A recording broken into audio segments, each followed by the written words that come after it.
Enchanted Kingdom. Thank you so much. I know it's a full circle moment for you. Yeah. Performing since you were 40 years old for 5 years, and now you're back and showcasing to everybody that you are still part of EK. Welcome I back! know, thank you so much. Napakasarap sa feeling. And ang sarap sa puso to see familiar faces. Yung mga talagang nag-alaga sa amin noon, nandito pa rin sila. Yes! Kamano! Woo! Yes, special mention. My special mention.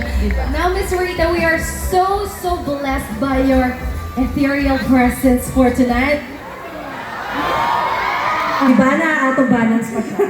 Pero we can consider you as a homegrown talent now of Enchanted Kingdom. And we would like to thank you for giving us a chance to witness your talent once again here on this very stage of Enchanted. Again, Rita, I'd like to know, since you've shared that you've had a lot of experiences here sa EK, I want to know, what is it with Enchanted Kingdom that will always make you forever enchanted? Pang beauty queen naman yung tanong na yan. Hanggang pang kanto lang tayo, be. Okay, i-face natin. Ano ba yung paborito mo sa Enchanted Kingdom? Na talaga namang Maliban sa pagkain, napakasarap talaga ng pagkain ng Enchanted Kingdom. Tama, mali? Yung fried chicken nila, grabe, namimiss ko yung fried chicken talaga ng Enchanted Kingdom. It's the best. And yung drinks nila namang purple. Wow! Totoo, meron pa rin ba noon? O, di ba? Maraming yelo yun eh. So, kinakain ko lang yung pagkatapos namin mag-perform. Daming masarap na pagkain. And sobrang humble, sobrang bait, sobrang maalaga ng mga staff ng Enchanted Kingdom. Isa yun sa talagang maaalala ko. Babaunin ko yung habang buhay. At, ano pa ba? Parang, I don't think merong makakapalit sa experience ko o makakahigit sa experience ko sa Enchanted Kingdom. Kasi, can you imagine, I was the first pioneer performers here. Sorry about that. Siyempre, yung inisip nila yun, diba, parang isa ako sa napili, isa ako sa naging parte nun.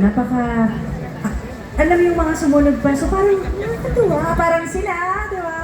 Mga nag-perform, diba, sila na ngayon nandito at mapapanood niyo rin sila.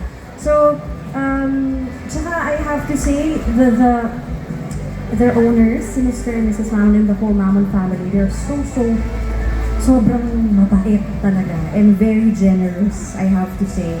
And isa yun sa talagang gustong-gusto ko at babaunin ko na memorya ko sa Enchanted Kingdom. They all treated us like their own family. I love that. Grabe, feeling ko yung pag-reminisce mo talaga really brought back all the feelings, all the memories.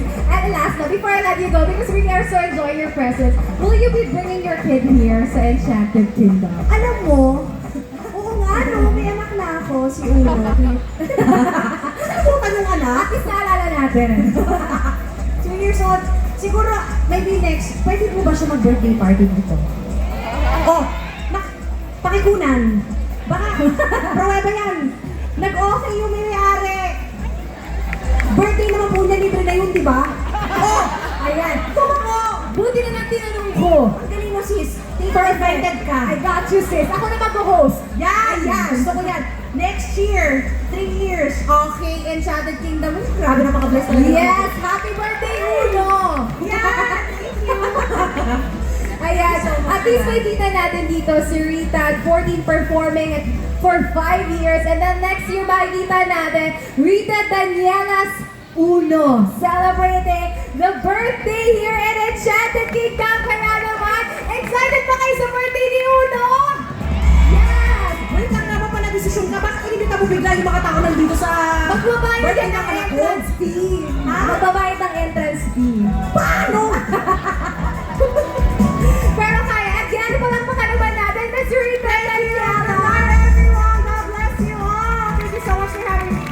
Thank you very much, and thank you for that very powerful performance. Grabe, Rita Danielas.